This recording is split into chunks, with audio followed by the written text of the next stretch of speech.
My name is Brady, and at 62 years old, I never thought my life would come to this.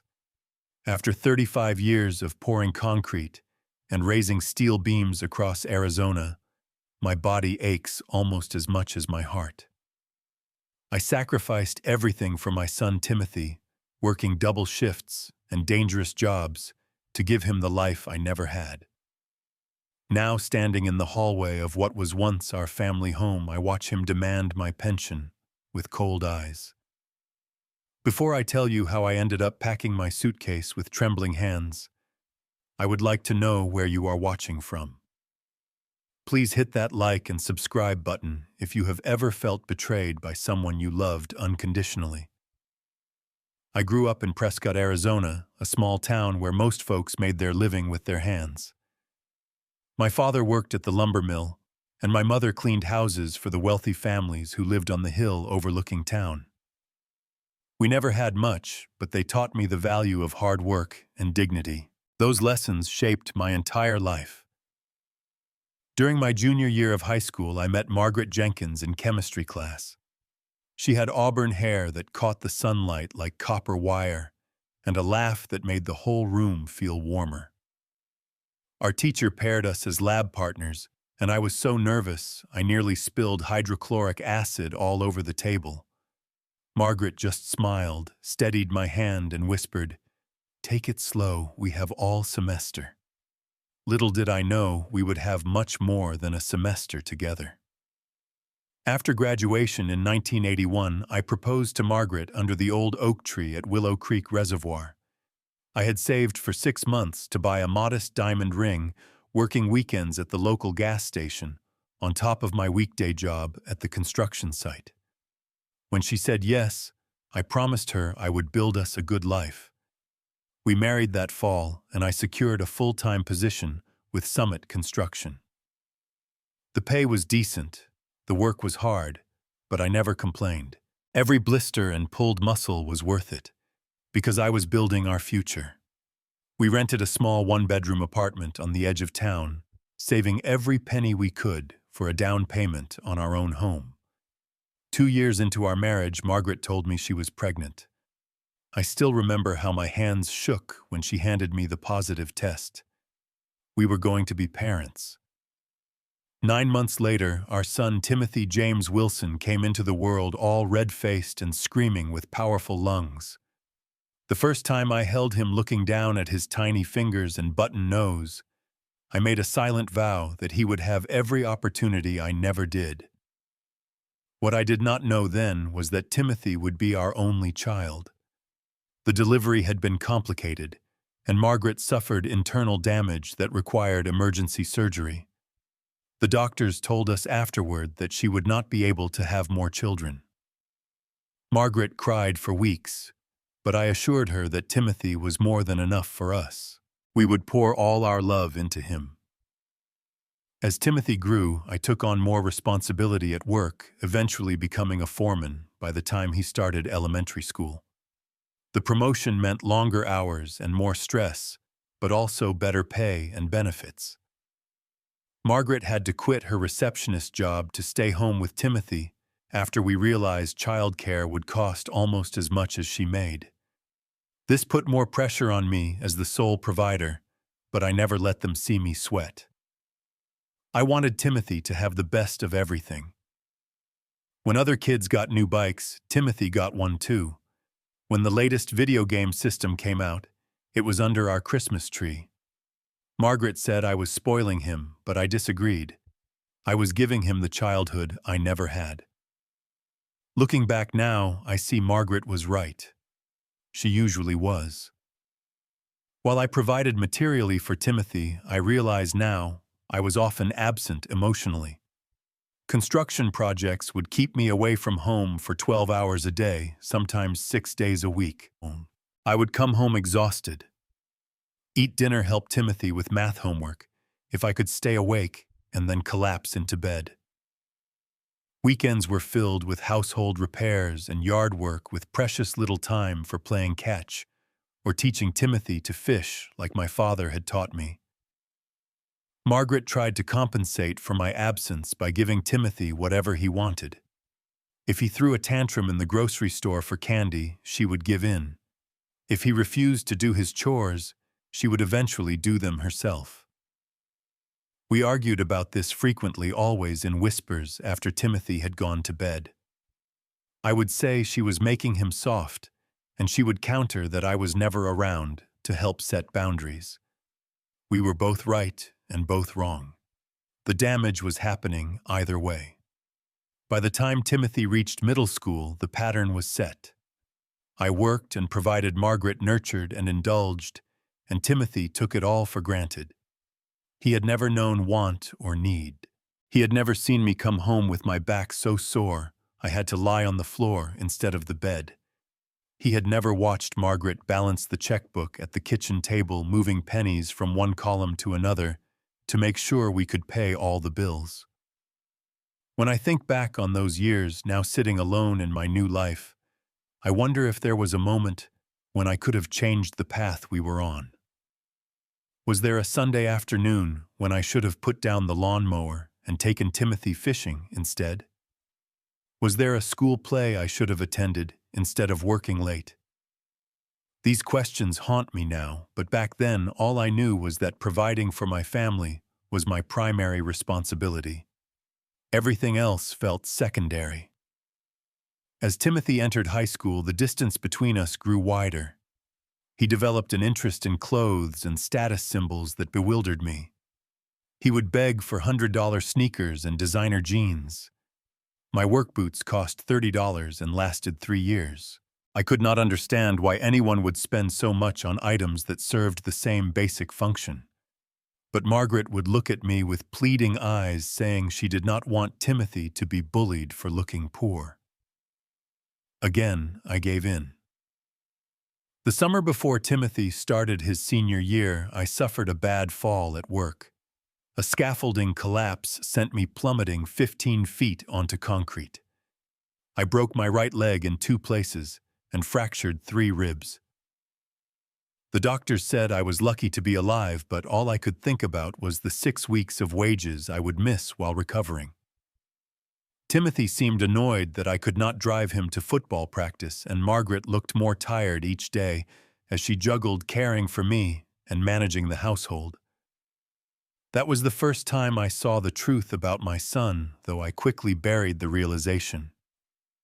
When you love someone, you make excuses for them. You tell yourself they are just going through a phase. You blame yourself for their shortcomings, and so I did for many more years to come.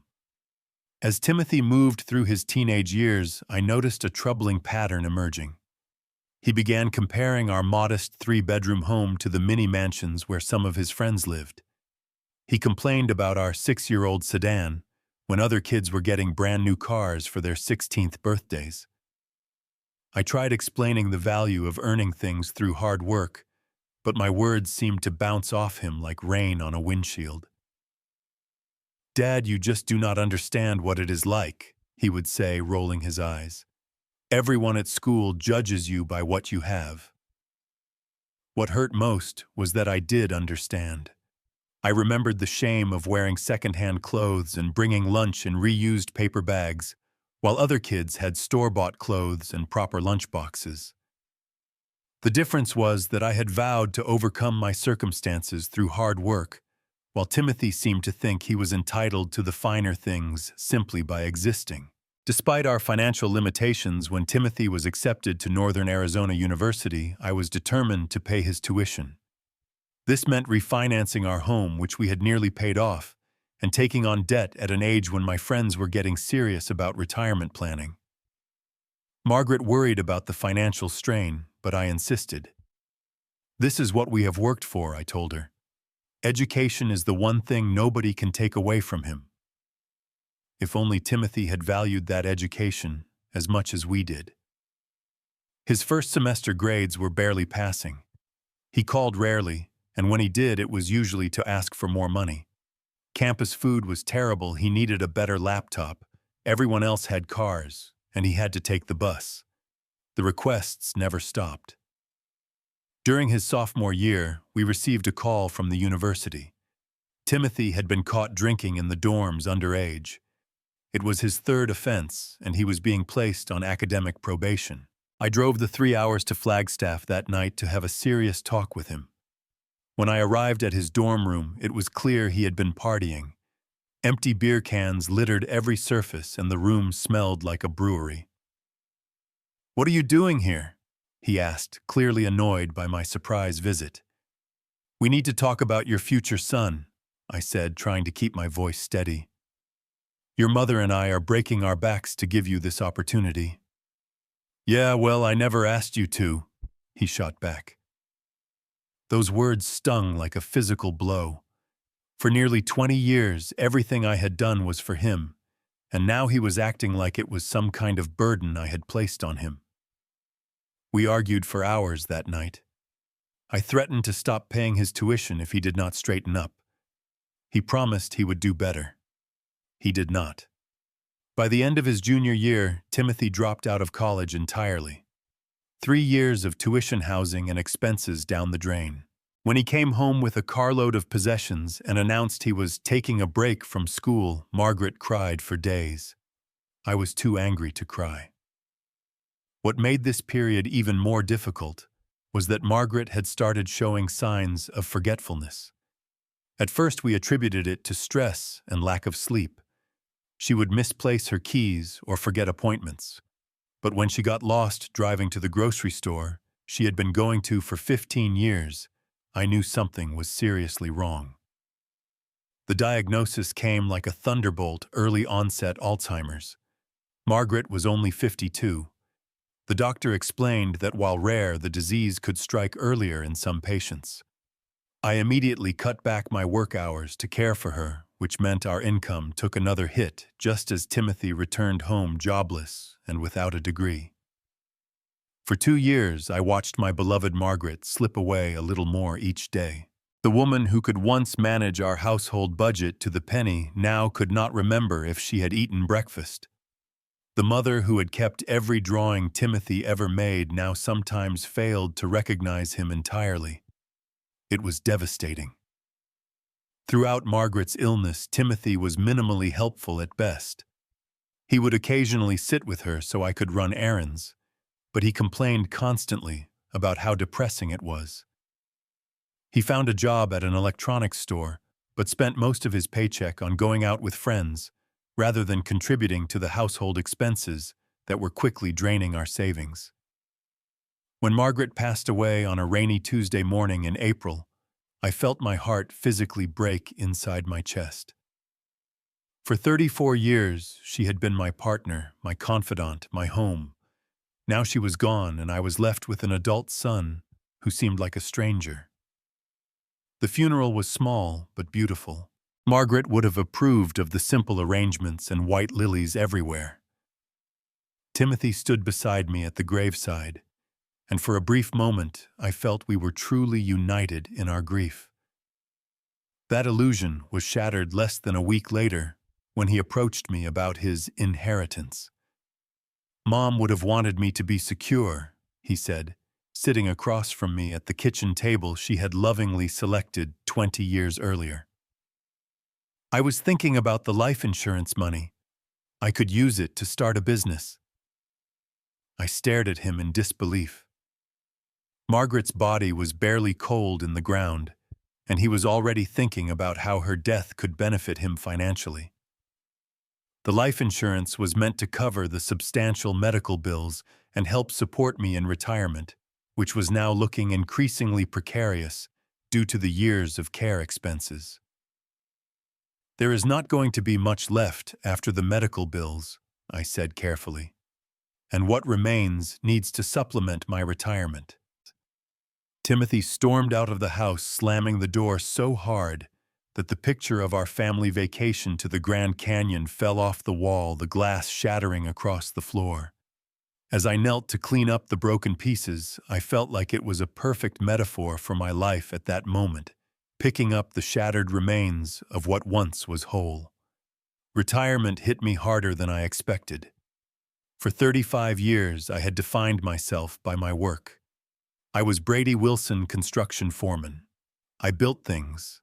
I solved problems. I led crews. Now suddenly, I was just Brady, a 60-year-old widower, rattling around in a house full of memories. The first few months after hanging up my hard hat were the hardest. I would wake up at 5 a.m. out of habit, make coffee, and then realize I had nowhere to go. Some mornings I would sit on the back porch and watch the sun rise, wondering what Margaret would tell me if she were still here. Probably to find a hobby or volunteer somewhere. She was always wise that way. My pension from the construction union was decent, but not lavish. Combined with Social Security and the modest savings we had managed to accumulate despite the medical bills, I could live comfortably as long as I was careful. I had planned for Margaret and me to travel a bit, maybe see the Grand Canyon again, or visit the coast. Now those dreams seemed pointless without her to share them with. Timothy had moved out after our argument about the insurance money, and for nearly a year we had minimal contact. Then one evening, he called out of the blue, his voice uncharacteristically friendly. "Dad, how have you been?" he asked, as if the tension between us had never existed. We talked for nearly an hour, mostly about his life. He had tried starting an online business selling custom sports merchandise, but it had failed after a few months.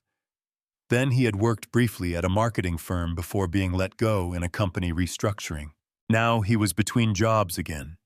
He did not ask once about how I was doing. A week later, he called again, this time with news. He and his wife Amanda were getting divorced. She had accused him of financial infidelity, a term I had never heard before. Apparently, he had been racking up credit card debt without her knowledge and had even taken out a personal loan using her good credit.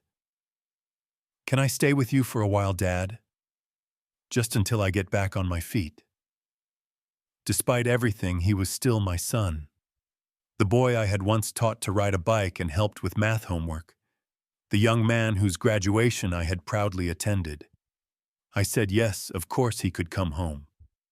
Timothy arrived with 3 suitcases and a cloud of negativity hanging over him. For the first few weeks, he seemed genuinely grateful for the roof over his head.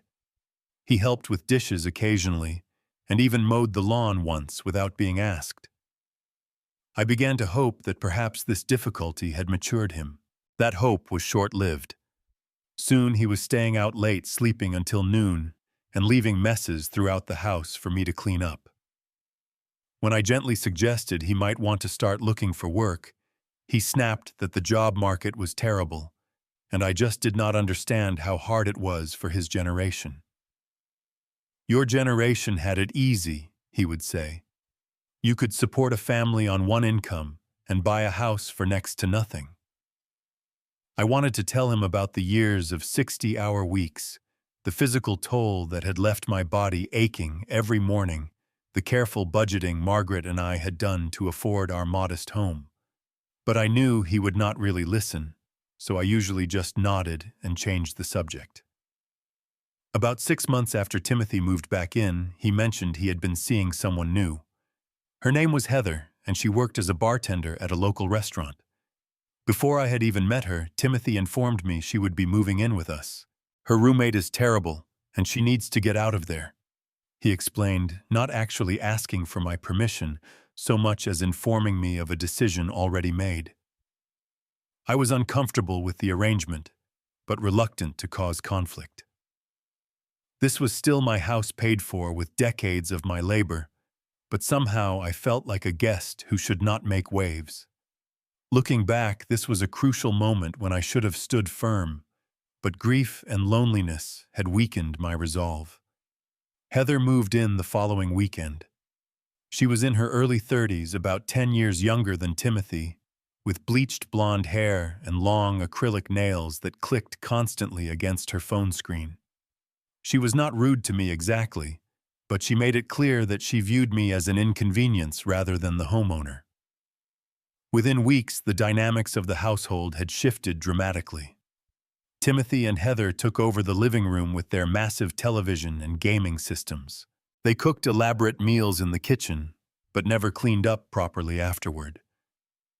When I would go to make my morning coffee, I would find crusty pans in the sink and food scraps on the counter. Slowly, my possessions began to be relocated. The comfortable recliner where I liked to read was moved to the corner to make room for a large sectional sofa they purchased without consulting me. Family photos were taken down from the walls and replaced with abstract prints that Heather said brought positive energy to the space. Most painfully, the curio cabinet containing Margaret's collection of porcelain birds was emptied and moved to the garage. When I protested, Timothy said they needed the space for their sound system and suggested that holding on to Mom's stuff so tightly is not healthy. I began to retreat to my bedroom more and more, the only space that still felt like mine. I would sit on the edge of the bed, looking at photos of Margaret on my nightstand, and wonder how our son had become this person I barely recognized. Had I failed that badly as a father? Or was this who Timothy had always been beneath the surface? The breaking point came when I went to withdraw some cash from my emergency fund, which I kept in an old cigar box in my closet. Margaret and I had always maintained this small reserve, about $500 for unexpected expenses. When I opened the box, I found only $70 inside. At dinner that night, I asked Timothy directly if he had taken the money. He shrugged, not even looking up from his plate. "I needed it for car repairs," he said casually. "I was going to pay you back." "You should have asked first," I said, trying to keep my voice level. "That money was set aside for emergencies." "Well, my car breaking down was an emergency," he replied. "Besides, it is not like you need cash for anything. You barely leave the house." Heather snickered at this, and I felt a flush of anger and humiliation wash over me.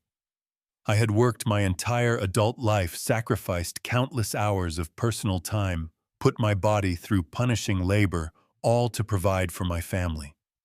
Now my son was taking my money without permission and mocking me at my own table. That night, as I lay awake listening to the sound of their television blaring down the hall, I realized with a sick feeling that the emergency fund was likely just the beginning. With my mobility decreasing due to arthritis in my knees from years of construction work, I was becoming more vulnerable. If Timothy would take money from a box in my closet, what else might he do? The next morning, I overheard Timothy and Heather talking in the kitchen. I had come downstairs early to make coffee, but stopped in the hallway when I heard my name.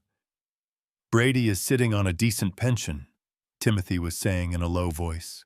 "Plus the house must be worth at least $300,000 now with the market the way it is." "Has he updated his will since your mom died?" Heather asked. "I do not know, but we need to make sure everything comes to me. He is getting more forgetful lately. Have you noticed maybe we should look into getting power of attorney for his own protection, of course?" I stood frozen in the hallway, coffee mug clutched in my trembling hand. My own son was plotting to take control of my finances while I was still alive and well. The betrayal cut deeper than any physical wound I had ever suffered on a construction site.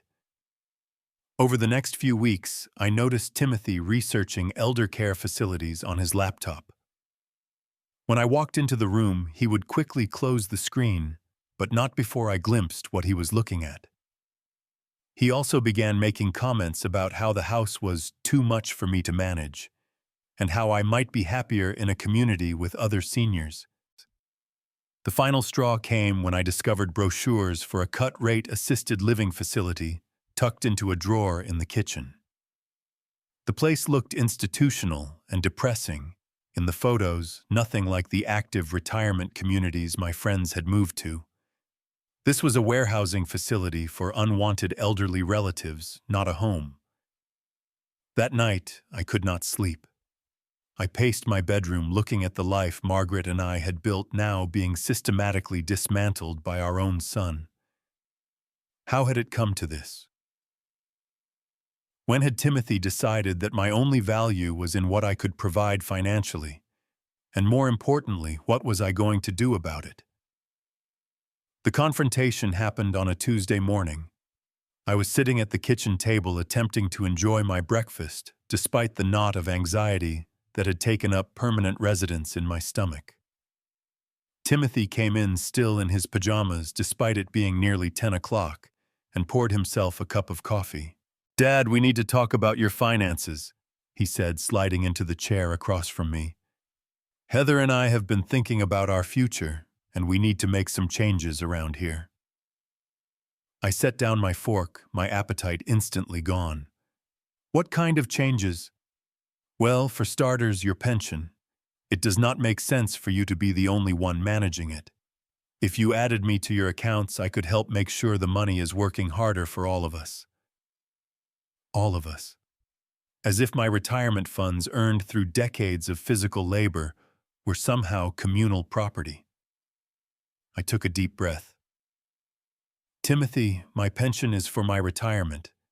It is not a family resource." His face hardened. "Dad, be reasonable. Heather and I are struggling here. The job market is brutal, and we have bills to pay. You have guaranteed income every month that more than covers your needs." "My needs include maintaining my home and saving for potential medical expenses," I said. "I am sorry you are struggling, but my pension is not the solution." Timothy's face flushed red. "You have always been selfish, all those years you spent working, instead of being with Mom and me, and now you will not even help your own son when he needs it."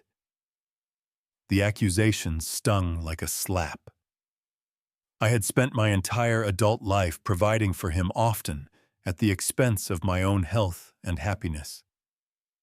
To be called selfish now was almost unbearable. "I have helped you many times, Timothy. I paid for your college education, which you did not complete. I welcomed you into my home when your marriage failed. I have been patient with the changes you and Heather have made to the house, but my pension is off limits."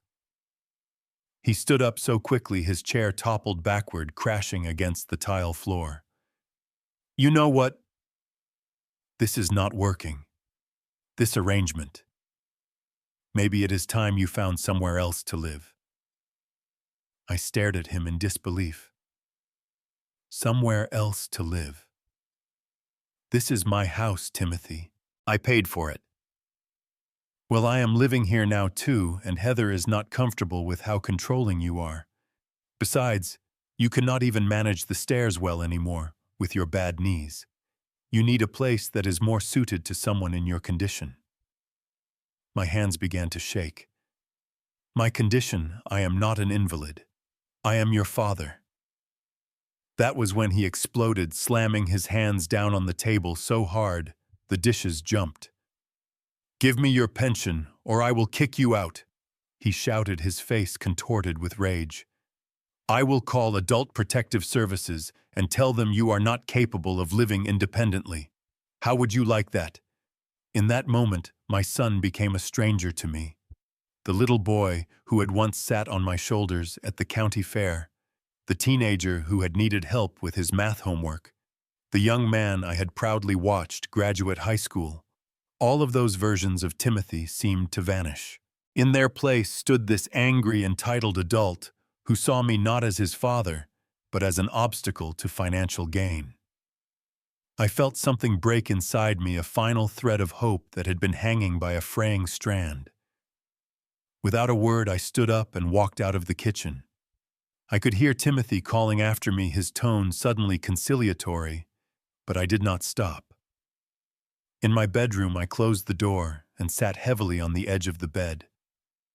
My eyes fell on the photo of Margaret on the nightstand, her smile frozen in time. "What would you do, Maggie?" I whispered to her image. I knew the answer. Margaret had been kind, but never a pushover. She would not let anyone, even our son, treat her this way. Tears blurred my vision as I pulled my old suitcase from the closet, the same one Margaret and I had used on our honeymoon to Sedona all those years ago. With trembling hands, I began to pack some clothes, toiletries, important documents, and medications. I carefully wrapped the photo of Margaret and tucked it between layers of clothing for protection. I worked methodically, the physical act of packing, somehow calming the storm of emotions raging inside me. As I moved around the room, selecting what to take and what to leave behind, I realized I was also sorting through the pieces of my life, deciding what was essential and what could be let go. By morning, I had packed everything I thought I would need and had spent a sleepless night planning my next steps. When I emerged from my room pulling the suitcase behind me, Timothy was in the living room scrolling through his phone. He looked up in surprise. "What are you doing? Where are you going?" He asked, a note of panic in his voice that had not been there during his threats the day before. "I am leaving," I said simply. "Dad, come on. I was upset yesterday. I did not mean what I said." His tone had changed completely now, placating and insincere. "Yes, you did," I replied. "You meant every word.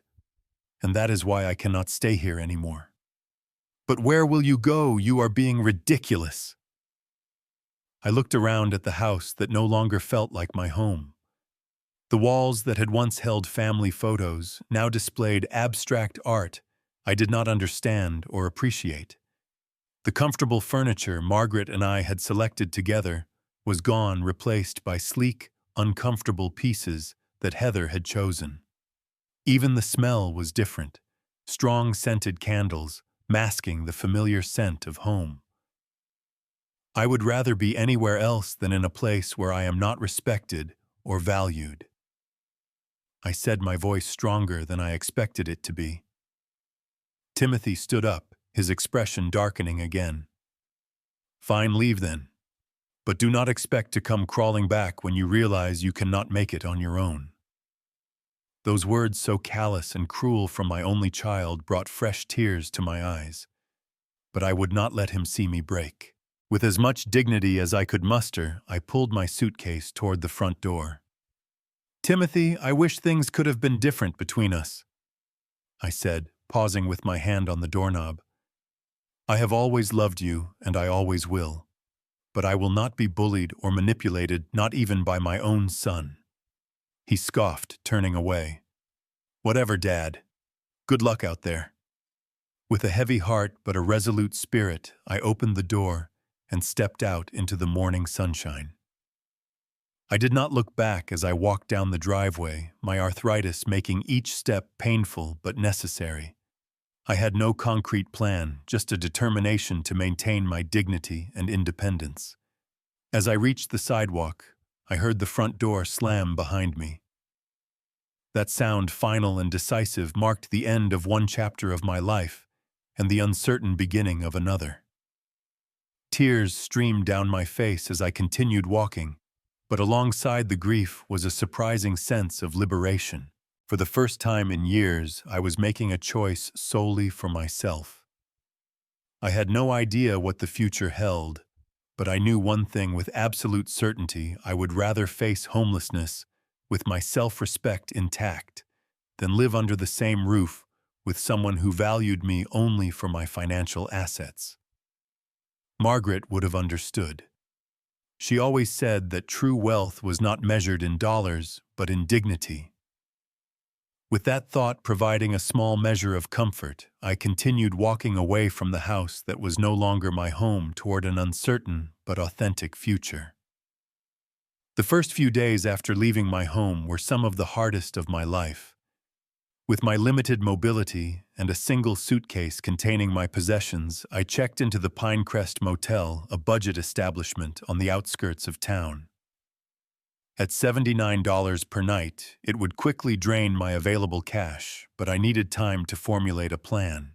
The room was small and smelled faintly of cigarettes, despite the no smoking sign on the door. The beige carpet was worn thin in places, and the television only received a handful of channels clearly.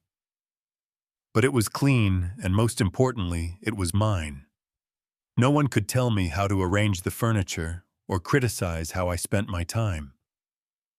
On my second night at the motel, I reached out to Frank Miller, a colleague from my construction days. Frank and I had worked together for nearly 20 years, before he retired due to a back injury. We had kept in sporadic contact, exchanging birthday calls and occasional lunches. I was hesitant to burden him with my problems, but I needed someone to talk to. "Brady, is that really you?" Frank sounded genuinely pleased to hear from me. "It has been months, man. How are you doing?" I tried to keep my voice steady as I explained my situation, leaving out some of the more painful details of Timothy's behavior. Even in my distress, I felt protective of my son, not wanting others to think poorly of him. But Frank was perceptive and read between the lines. "That ungrateful little—" he began before catching himself. "Sorry, Brady, but after everything you did for that boy, you worked yourself to the bone to give him every advantage." "I know," I sighed. "I keep wondering where I went wrong." "You did not go wrong," Frank said firmly. "You were a good father. Timothy made his own choices, and they reflect on him, not you." His words were like a balm to my wounded heart. For so long I had been carrying the weight of Timothy's failures and character flaws, as if they were my own. Perhaps there was some truth in what Frank was saying. "Listen," he continued. "My sister-in-law moved into assisted living last month, and I have been fixing up her old spare room to rent out. It is nothing fancy, but it is yours if you want it. No rent for the first month while you get back on your feet." I was overwhelmed by his generosity. "Frank, I could not possibly—" "Yes, you can," he interrupted, "and you would do the same for me. That is what friends do." The next day, I moved into Frank's modest ranch-style home on the other side of town. The spare room was small but comfortable, with a twin bed, a dresser, and a small desk by the window. Frank had even put a reading lamp on the nightstand, remembering my love of Western novels. Once I was settled, I faced the practical matters of my new reality. First, I needed to secure my finances. Timothy knew all my account information and had access to my mail at the house. With Frank's help, I went to my bank and opened new accounts, transferring my pension deposits and remaining savings. I also rented a post office box for all future mail. The bank manager, a kind woman named Deborah, suggested I speak with an elder law attorney about protecting my assets. She recommended Sophia Grant, who specialized in cases involving financial exploitation of seniors. Sophia's office was in a converted Victorian house downtown. She was younger than I expected, probably in her early 40s, but her handshake was firm and her eyes sharp and attentive. I told her everything, including the parts I had omitted when talking to Frank Timothy's threats to have me declared incompetent, his demands for my pension, and his attempts to research power of attorney. "Unfortunately, Mr. Wilson, what you are describing is not uncommon," Sophia said. "Financial elder abuse often involves family members, which makes it both more devastating emotionally and more complicated legally." "I just want to protect what I have worked for," I explained. "I do not want to punish Timothy, but I cannot allow him to take control of my life." Sophia nodded. "We can file for a protective order that will legally prohibit him from making financial decisions on your behalf. We should also update your will and create an advance directive naming someone other than Timothy as your healthcare proxy." The process was straightforward but painful. Each signature felt like another brick in the wall between Timothy and me, another acknowledgement that our relationship had fundamentally broken. But it was necessary, and by the end of the week, I had legal protections in place. During this time, Timothy called repeatedly. I let most calls go to voicemail, but when I finally answered, his tone oscillated between anger and attempted manipulation. "Dad, you are being ridiculous," he said. "Just come home and we can forget this ever happened." "I cannot do that, Timothy," I replied calmly. "Things were said that cannot be unsaid." "So you are choosing to be homeless rather than live in your own house? That does not sound like someone making rational decisions to me." The threat was veiled but clear. He was still considering trying to have me declared incompetent. I was grateful for the legal precautions Sophia had helped me put in place. "I am not homeless," I said. "I have a safe place to stay, and I am making my own decisions. I hope someday you will understand that this is not about the house or the money. It is about respect and dignity." He hung up without responding. A few days later, I received an unexpected call from Amanda Timothy's ex-wife. We had always gotten along well during their marriage, and I had been sorry when they divorced, though I understood her reasons. "Brady, it is Amanda. I heard about what happened from my cousin who lives in your neighborhood. She saw you leaving with a suitcase. Are you okay?" Her concern touched me deeply. We arranged to meet for coffee at a small cafe downtown. Amanda looked much the same as I remembered, perhaps a bit more confident and relaxed than during her marriage to Timothy. "I wish I could say I am surprised by what Timothy did," she said after I explained the situation. "But honestly, it fits a pattern I saw throughout our marriage." She went on to describe how Timothy had opened credit cards in her name without her knowledge, borrowed money from her parents with no intention of repaying it, and constantly pushed for access to her inheritance from her grandmother. "He always had big plans and schemes, but he never wanted to put in the actual work," she explained. "When I finally discovered the extent of the financial mess he had created, I had no choice but to leave. It took me 3 years to rebuild my credit score." Her story both saddened and validated me. The Timothy she described was the same person who had demanded my pension and threatened to kick me out of my own home. This was not a temporary lapse in judgment or a misunderstanding. It was who he had become. "I blamed myself for so long," I admitted. "Thought I must have failed him as a father." Amanda reached across the table and squeezed my hand. "Brady, you were a wonderful father-in-law. Timothy talked about how hard you worked for your family. His issues are his own. You need to take care of yourself now." That conversation was a turning point for me. If Amanda, who had been married to Timothy, did not blame me for his behavior, perhaps I could begin to let go of some of the guilt I had been carrying. With this emotional burden lightening slightly, I turned my attention to rebuilding my life. Frank's generosity had given me breathing room, but I knew I needed to establish my own independence. At 62, I was still capable of working, though my construction days were behind me. On a whim, I stopped by Nelson's Hardware, a locally owned store where I had been a regular customer for decades. The owner, Jackson Nelson, was nearing 70 himself, but still worked daily in the store his father had founded. "Brady Wilson, have not seen you in a while," he greeted me warmly. "How have you been?"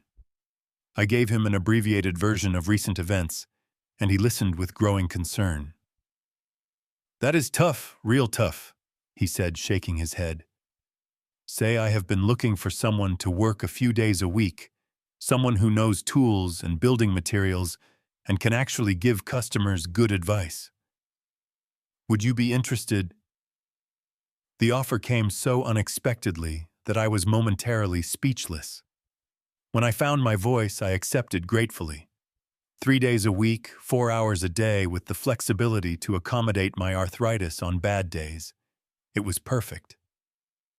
Around the same time, I discovered the Pine Ridge Senior Center through a flyer at the library. Initially, I was hesitant to go. In my mind, senior centers were for elderly people playing bingo and making crafts. I did not feel ready to identify that way. But loneliness drove me to give it a try, and I was pleasantly surprised. Pine Ridge was vibrant and active, offering everything from computer classes to woodworking workshops. Many of the members were retired professionals with diverse interests and experiences. During my third visit, I noticed a small group gathered in a corner of the community room, engaged in intense discussion. Curious, I approached and discovered they were a support group for parents estranged from their adult children. "First time," asked a woman with silver hair and kind eyes. I am Elaine. We meet every Thursday. You are welcome to join us. And so I did. Week after week, I sat in that circle and listened to stories that mirrored my own in many ways.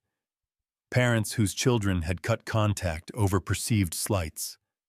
Grandparents denied access to their grandchildren. Elderly individuals who had been financially exploited by the very people they had raised and nurtured. Sharing my story with people who truly understood was healing in a way I had not anticipated. They did not judge me for Timothy's actions or suggest I had failed as a parent. Instead, they offered practical advice, emotional support, and the invaluable gift of validation. Through this group, I learned about the community of elders who had created chosen families among friends when biological family relationships became toxic. This concept resonated deeply with me. Perhaps family was not just about blood ties, but about mutual respect, support, and genuine care. With this new perspective, I began to see my situation not just as a painful loss, but as an opportunity to create a different kind of life, one built on authentic connections rather than obligation. For the first time since Margaret's death, I felt a glimmer of hope for my future. 6 months after walking away from my home with only a suitcase, I stood in the middle of my new apartment, feeling a sense of pride and accomplishment. It was a modest one-bedroom unit in a senior living complex, nothing fancy but clean, safe, and importantly, mine alone. The monthly rent was manageable with my pension and the part-time income from Nelson's Hardware, where I had become something of a fixture. The apartment came unfurnished, so I had gradually acquired essentials, a comfortable recliner, similar to the one I had left behind, a small dining table with 2 chairs, a twin bed, with a firm mattress for my back. Frank had helped me transport these items in his pickup truck, refusing any payment beyond a home-cooked meal of spaghetti and meatballs, my one reliable recipe from The Bachelor days before Margaret. Working at the hardware store had become more than just a way to supplement my income. I discovered I enjoyed sharing my knowledge with homeowners tackling their own projects. Decades of construction experience made me a valuable resource, and Jackson often directed customers with complex questions my way. "Brady knows more about load-bearing walls than anyone in the county," he would say, leading bewildered first-time renovators to my station at the tool counter. The job also gave me purpose and routine, 2 things I had been sorely lacking since retirement. I had a reason to get up, shower, and dress each morning. People depended on my expertise. Customers would return to thank me when their projects turned out well, often bringing photos of completed decks or renovated bathrooms. These small connections helped heal the wound of Timothy's betrayal. Jackson had become more than an employer. He was a friend.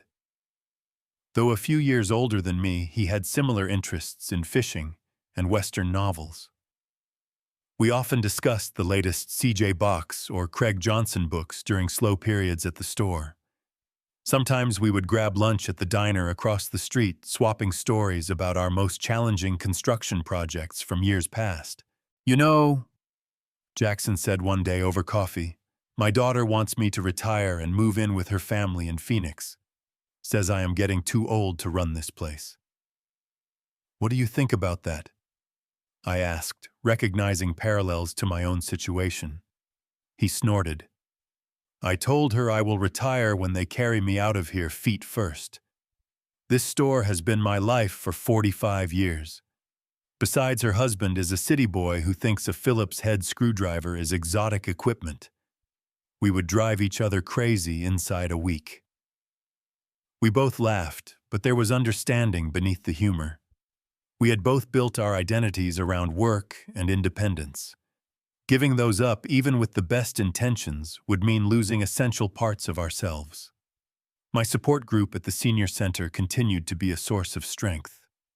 Over months of Thursday meetings, casual friendships had deepened into meaningful bonds. We celebrated small victories together, Elaine finally selling her too-large house and finding a comfortable condo.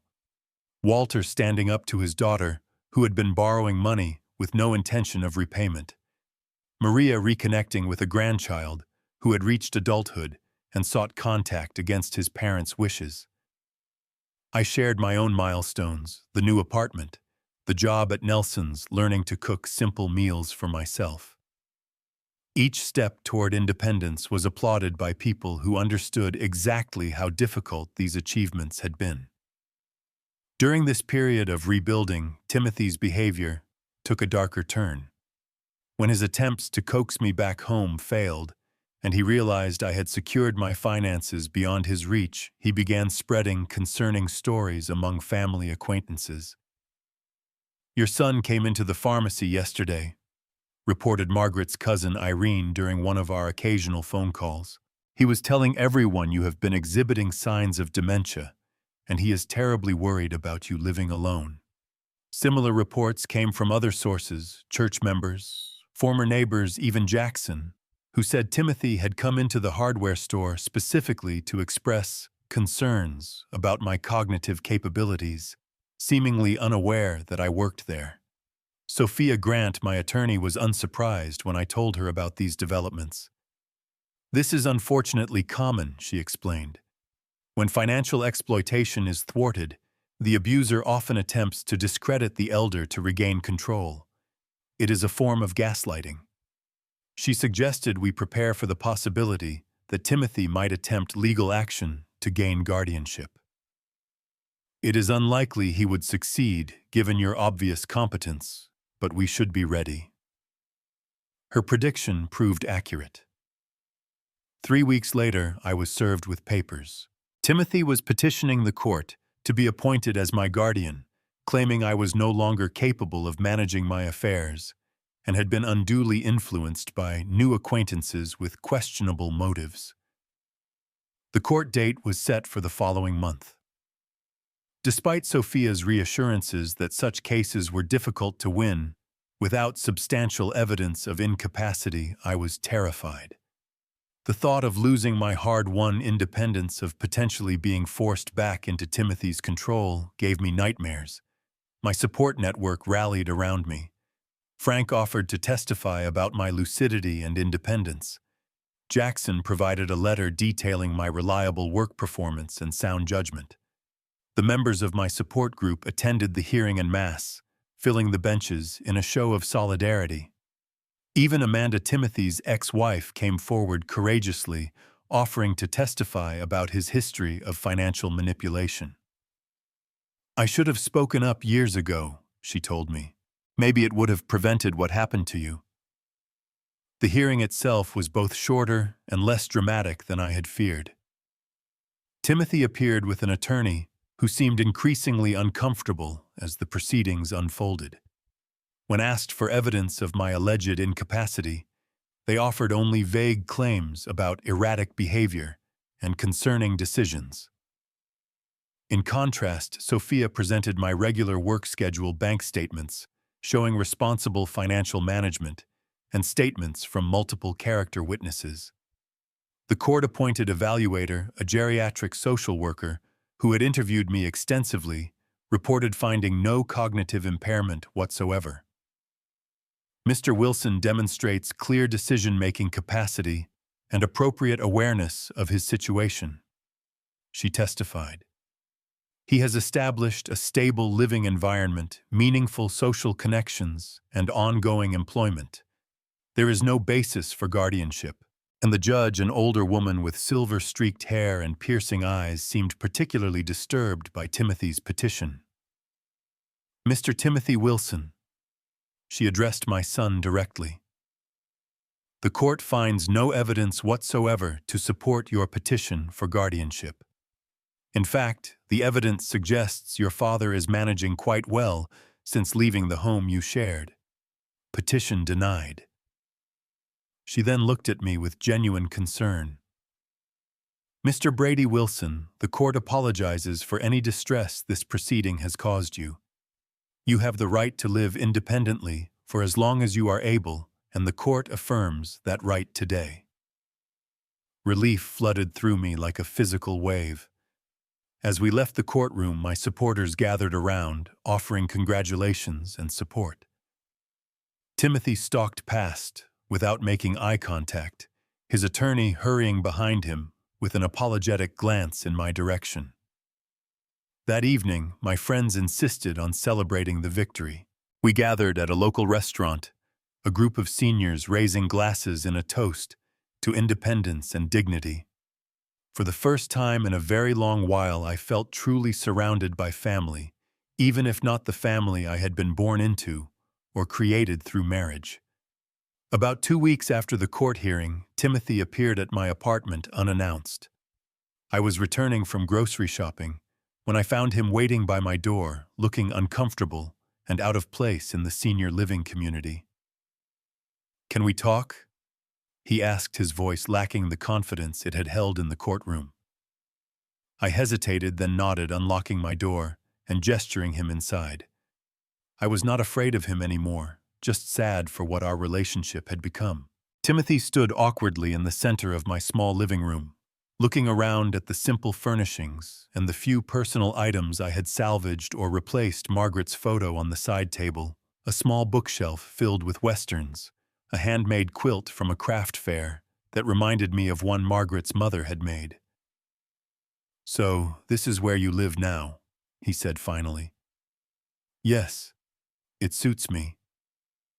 I remained standing, unwilling to invite him to sit. "Dad, he began, then stopped, seeming to struggle with his words. "Things have been hard since you left.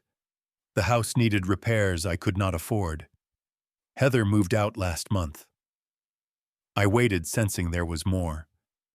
"I was wondering if we could put the past behind us. Start fresh." He looked at me with an expression I recognized from his childhood, the one he used when asking for a new toy or extra dessert. "What exactly are you proposing, Timothy?" I asked, keeping my voice neutral. "Well, I thought maybe we could help each other out. Family should stick together, right? Maybe I could move in here with you just until I get back on my feet again." And there it was. Not an apology, not genuine remorse, just another attempt to use me for financial gain. The apartment was subsidized for seniors, the rent far below market rate. Timothy would never be allowed to live there, and he almost certainly knew that. "Or," he continued when I did not immediately respond, "we could sell the house, split the proceeds. That would give us both a fresh start." The house that I had paid for, that contained the remnants of my life with Margaret, that Timothy had effectively driven me out of, he now proposed to sell and take half the money. The audacity was breathtaking. In that moment, I saw Timothy clearly, perhaps more clearly than I ever had before. He was not evil or malicious, just profoundly self-centered and unable to see others as fully real people with their own needs and rights. In his mind, my purpose had always been to provide for him. Now that I had refused that role, he simply could not understand why or accept it. "Timothy," I said gently, "I am not going to sell the house or let you move in here. This is my home now, and I am happy here." "But Dad," he protested, "what about me? What am I supposed to do? You are 40 years old, son. What you do is up to you. I will always love you because you are my child, but I cannot support you financially anymore." His face hardened. "So that is it. After everything we have been through, you are just cutting me off." "I am not cutting you off emotionally," I clarified. "I would be happy to have a relationship with you based on mutual respect. We could have dinner sometimes, talk on the phone, be part of each other's lives. But there will be no more money, no more sacrificing my well-being for your comfort." Timothy stared at me for a long moment, then turned toward the door. "I do not think that is going to work for me," he said coldly. "Goodbye, Dad." As the door closed behind him, I felt a complex mix of emotions, sadness for the relationship We would likely never have grief for the son I had thought I knew, but also a strange sense of peace. I had stated my boundaries clearly and calmly. I had offered what I could give relationship without financial support, and Timothy had made his choice. In the months that followed, I continued to build my new life. I joined a veterans volunteering group that built accessibility ramps for disabled community members, using my construction skills in a meaningful way. I adopted an older cat named Sullivan from the animal shelter, a dignified orange tabby who kept me company on quiet evenings. I even tried my hand at dating, taking Elaine from my support group to dinner and a movie, though we ultimately decided friendship suited us better. The first major holiday after leaving home was Thanksgiving. Frank invited me to join his family, but I decided instead to host a small gathering in my apartment for others who had nowhere to go, 2 widowers from the senior center. Jackson, whose daughter was traveling abroad, and Amanda, who had declined her family's invitation to avoid running into Timothy. As we sat around my small table enjoying a catered turkey dinner with all the trimmings, I looked at these people who had become my chosen family. They had supported me through the darkest period of my life, offered kindness without expectation of return, and helped me rediscover my own worth beyond the role of provider. I had set an extra place at the table, a symbolic empty chair for Timothy. Not because I expected him to come, but as an acknowledgement that there would always be space in my heart for my son should he ever decide to fill it on healthy terms. As we raised our glasses in a toast to friendship and new beginnings, I thought about the journey that had brought me to this moment. From the devastation of walking away from my home with only a suitcase to the creation of this warm circle of genuine connection. I had learned perhaps the most important lesson of my life. True family is defined not by blood or obligation, but by respect, kindness, and love freely given. I had lost a son, but found myself. And in that finding, I had discovered a capacity for resilience I never knew I possessed. Life continues to unfold in unexpected ways. Some days are harder than others. I still miss Margaret every day, still feel the ache of Timothy's absence in my life. But I have learned to carry these sorrows alongside joy, to hold both the pain of what was lost and the appreciation for what has been found. If you have experienced family betrayal or had to make the painful choice to walk away from toxic relationships, know that you are not alone. Your worth is not determined by how others treat you, but by the dignity and self-respect with which you navigate even the most heartbreaking circumstances. Sometimes the strongest thing we can do is pick up our suitcase and walk away, not in anger, but in the calm certainty that we deserve better. Have you ever had to make a difficult choice between family obligation and self-respect? Share your experiences in the comments below. Your story might help someone else who is facing a similar painful decision. And if you found value in my journey, please like and subscribe to hear more stories of resilience and healing. Remember, it is never too late to begin again and create the life you truly deserve. Thank you for listening, and may you find peace on your own journey, whatever path it may take.